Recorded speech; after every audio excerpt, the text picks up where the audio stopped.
서울의 가을바람이 차갑게 불어오는 저녁, 수아는 창밖을 바라보며 깊은 한숨을 내쉬었다.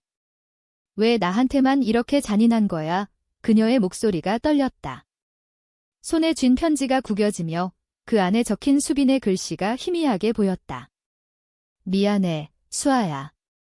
우리 끝내야 할 것 같아. 그 한 문장이 수아의 가슴을 찢어발기는 듯했다.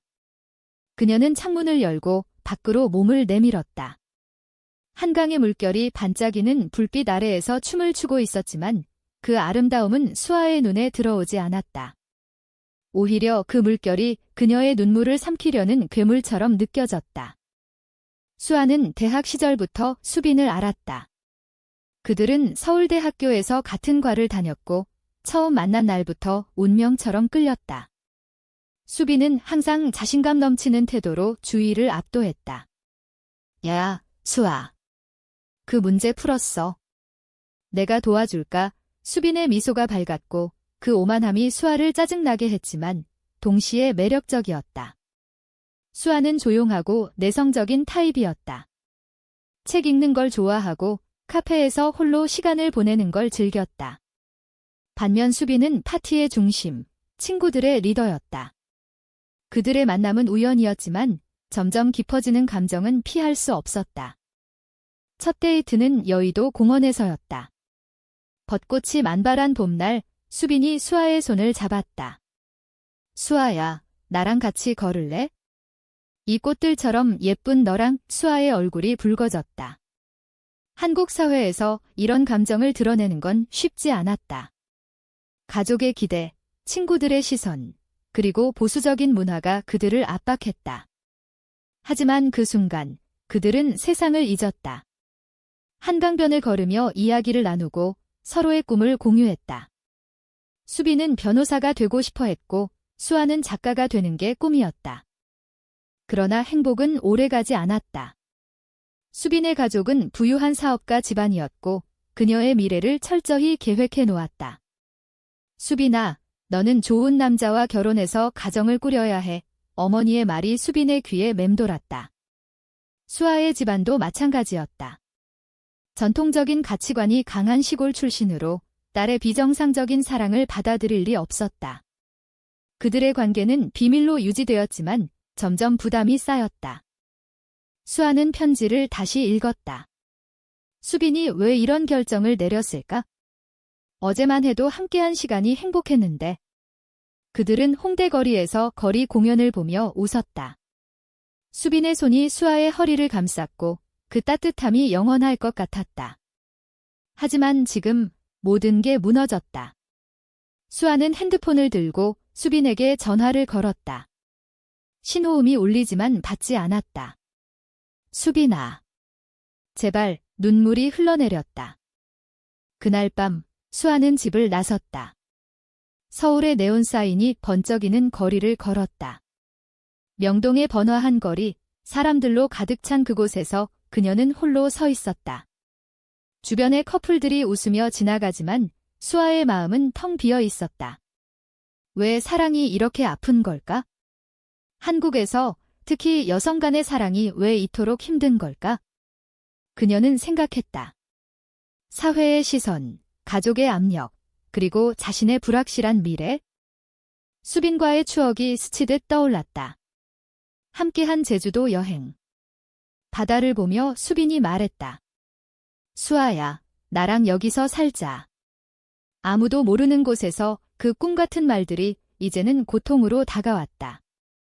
수아는 벤치에 앉아 하늘을 올려다봤다. 별이 보이지 않는 서울의 밤하늘, 그 어둠이 그녀의 마음을 대변했다. 다음 날 아침, 수아는 카페에서 커피를 마시며 수빈을 기다렸다. 어제 밤 문자가 왔었다. 만나자. 설명할게. 수아의 심장이 쿵쾅거렸다. 카페는 강남의 번화한 거리에 위치해 있었고 젊은이들로 북적였다. K-팝 음악이 흘러나오고 사람들의 웃음소리가 들려왔다. 하지만 수아에게는 그 모든 게 소음일 뿐이었다. 수빈이 나타났다. 그녀의 눈가에 다크서클이 보였다. 수아야. 수빈이 앉으며 속삭였다. 수아는 차가운 시선으로 그녀를 봤다. 왜 끝내자고 한 거야? 수빈은 고개를 숙였다. 내 가족. 그들이 알았어. 내 동생이 우리 사진을 봤대. 어머니가 화가 나서 수빈의 목소리가 떨렸다. 한국 가정에서 동성애는 여전히 금기시되었다. 특히 상류층 집안에서. 수아는 눈물을 참았다. 그게 다야? 가족 때문에? 우리 사랑은 수빈이 손을 뻗었지만 수아는 피했다. 미안해. 하지만 현실이야. 나 결혼해야 해. 아버지가 정해준 사람과 그 말에 수아의 세계가 무너졌다. 반 BOI? 아니, 이것은 배신이었다. 수빈이 다른 사람과 결혼한다니? 너 나를 사랑하지 않았어. 수아의 질문에 수빈은 울었다. 사랑해. 하지만 살아야 해. 그들의 대화는 길어졌다. 수빈은 자신의 고통을 털어놨다. 어린 시절부터 부모의 기대에 짓눌려 살았다. 자유로운 영혼이지만 가족의 명예를 위해 희생해야 했다. 수아는 이해하려 애썼지만 분노가 앞섰다. 너의 오만함이 싫었어. 항상 자신만만하게 굴잖아. 그런데 지금은? 왜 이렇게 약해? 수빈의 눈에 눈물이 고였다. 그 자신감이 너를 끌어당긴 거잖아. 카페를 나서며 수아는 돌아보지 않았다. 서울의 거리가 바쁘게 흘러갔다. 지하철을 타고 집으로 가는 길, 창밖으로 스치는 풍경이 블러 처리된 듯했다. 집에 도착해 수아는 일기를 썼다. 수빈아, 내가 미워. 하지만 더 미운 건 나 자신. 왜 이렇게 약한 거지? 그녀의 방은 전통 한옥 스타일로 꾸며져 있었다.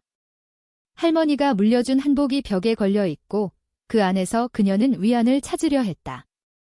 수빈 쪽에서는 더 복잡했다. 집으로 돌아온 그녀는 어머니와 마주쳤다. 수빈아, 그 여자랑 끝냈어. 어머니의 차가운 목소리. 수빈은 고개를 끄덕였다. 네, 하지만 마음속으로는 갈등이 소용돌이쳤다. 그녀는 수아를 사랑했다. 그 오만한 태도가 수아를 매료시켰듯 수아의 부드러움이 그녀를 사로잡았다. 왜 사회가 그들의 사랑을 막는 걸까? 한국의 보수적 가치관, 결혼의 압력, 출산의 의무. 그날 밤, 수빈은 몰래 수아의 집 근처를 배회했다. 창문에 불이 켜진 걸 보며 그녀는 눈물을 흘렸다. 수아야, 미안해. 하지만 나 없이도 행복해져. 시간이 흘렀다. 몇 달 후, 수아는 작가로서의 꿈을 향해 나아갔다. 서울의 한 출판사에서 인턴으로 일하며 자신의 이야기를 쓰기 시작했다. 주제는 여성의 사랑, 사회의 편견. 그녀의 글은 감정적이었고 한국 여성의 현실을 반영했다. 왜 우리는 사랑할 자유가 없을까? 그녀의 에세이가 온라인에 올라가자 반응이 뜨거웠다. 수빈은 변호사 사무실에서 일했다. 결혼 준비 중이었지만 마음은 공허했다. 약혼자 민주는 좋은 사람이었지만 사랑이 아니었다. 수빈 씨, 오늘 저녁 어때? 민준의 제안에 수빈은 미소 지었지만 속으로는 수아를 떠올렸다. 그 자신감 넘치는 태도가 이제는 후회로 다가왔다. 우연히 그들은 다시 만났다. 부산 영화제에서. 수아는 자신의 단편, 소설이 영화화되어 초대받았고 수빈은 클라이언트와 함께 왔다. 로비에서 눈이 마주쳤다. 수빈의 목소리가 떨렸다. 수아는 놀라서 멈췄다. 여기서 뭐해? 대화가 시작되었다. 부산의 바닷바람이 불어오고 영화제의 불빛이 그들을 비췄다. 그들은 해변으로 나갔다. 파도가 부서지는 소리가 배경이 되었다. 수빈아, 왜 나를 버렸어? 수아의 질문에 수빈은 솔직히 털어놨다. 겁났어. 가족, 사회. 하지만 이제 알았어. 그게 핑계였어. 수빈의 눈에 눈물이 고였다. 그녀의 오만함 뒤에 숨겨진 약함이 드러났다. 수아는 손을 잡았다. 나도. 너 없이 힘들었어. 그날 밤 그들은 긴 대화를 나눴다. 한국 사회의 변화에 대해, 젊은 세대의 목소리에 대해. K-드라마처럼 로맨틱했지만 현실적이었다. 수빈은 결혼을 취소할 용기를 냈다.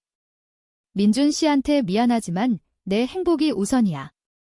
그러나 충돌이 왔다. 수빈의 가족이 알게 되었다. 아버지가 화를 내며 너 미쳤어? 집안 명예를 더럽히려 해. 수빈은 맞섰다. 아버지, 제 3이에요. 사랑할 권리가 있어요. 가족의 반대는 거세졌다. 수아의 집안도 소문을 듣고 압박했다. 수아야, 그만해. 내 미래를 생각해. 수아와 수빈은 함께 도망쳤다. 제주도로. 그곳에서 그들은 자유를 느꼈다. 올레길을 걸으며 바다를 보며. 수빈아, 여기서 새로 시작하자. 수아의 말에 수빈은 미소 지었다. 하지만 현실은 따라왔다. 수빈의 가족이 추적해왔다. 동생이 제주에 나타나 언니, 돌아와. 어머니가 아프셔. 고민 끝에 수빈은 돌아갔다. 수아는 홀로 남아 울었다. 왜 항상 이렇게 돼? 반비호아이의 아픔이 다시 왔다. 수빈은 가족과 화해하려 애썼지만 마음은 수아에게 있었다. 수아는 서울로 돌아와 글쓰기에 몰두했다. 그녀의 소설 숨겨진 사랑이 출간되었다. 책은 베스트셀러가 되었고 LGBT 커뮤니티에서 지지를 받았다. 인터뷰에서 수아는 말했다. 이 이야기는 제 경험입니다. 한국에서 사랑하는 건 용기가 필요해요. 수빈은 가족과 대화했다. 어머니, 저 행복하고 싶어요. 어머니는 처음으로 눈물을 보였다. 내가 그렇게 힘들었구나. 변화의 시작이었다. 수빈은 수아를 찾았다. 수아야, 나 돌아왔어. 이번엔 포기 안 해. 그들의 재회는 감동적이었다. 한강변에서 벚꽃 아래. 내 자신감이 이제 정말 매력적이야. 수아의 말에 수빈은 키스했다. 부드럽게, 로맨틱하게 묘사. 고조되는 갈등. 사회의 시선이 그들을 압박했다. 온라인에서 악플이 쏟아졌다. 한국에서 이런 게, 하지만 지지자도 늘었다. 젊은 세대가 목소리를 냈다. 사랑은 자유야. 수빈의 가족이 결국 받아들였다. 아버지가 내 행복이 중요해드라고 말했다. 수아의 가족도 서서히 변했다. 할머니가 내가 행복하면 돼라고. 결말은 인문적. 그들은 함께 살았다. 서울에서 작은 카페를 열고 서로를 지지했다. 수빈아, 내 오만함이 나를 구했어. 수아의 말, 그들은 사회 변화의 상징이 되었다. 사랑이 승리하는, 하지만 현실적인 결말. 한국 사회의 희망을 반영하며 끝.